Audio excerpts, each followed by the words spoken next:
Hello friends, আজ এসেছিলাম আহারে বাঙালি হাতিবাগানের আউটলেটে। এটা কিন্তু নাগের বাজারেও আছে। সম্পূর্ণরূপে যদি বাঙালি আহার করতে চান আর মনোরম পরিবেশে আহার করতে চান, তাহলে কিন্তু একবার অবশ্যই এখানে ভিজিট করতে হবে। এত সুন্দর পরিবেশ, আর সার্ভ করা হয় খুব দুর্দান্তভাবে।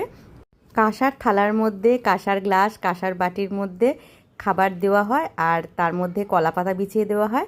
আমরা অর্ডার করেছিলাম ডায়মন্ড ভেটকি ফ্রাই, আর দুর্দান্ত টেস্ট, মচমচে, অপূর্ব খেতে। আর আজকে ছিল আমার হাজব্যান্ডের বার্থডে, আর এখানে আমরা নিয়ে নিয়েছিলাম ইলিশ থালি। এখানে ছিল দেরাদুন চালের ভাত, আর ঝুরঝুরে আলু ভাজা, ভাজা মুগ ডাল, গন্ধরাজ লেবু দিয়ে, তার সাথে ছিল আলু পোস্ত, আর মাছ ছিল, ইলিশ মাছ ভাপে ছিল, আর ছিল আম দিয়ে চাটনি, পাঁপড় আর রসগোল্লা। অপূর্ব ঘরোয়া রান্না, দুর্দান্ত স্বাদের। একবার হলেও এটা ভিজিট করবেন। ধন্যবাদ, সবাই ভালো থাকবে।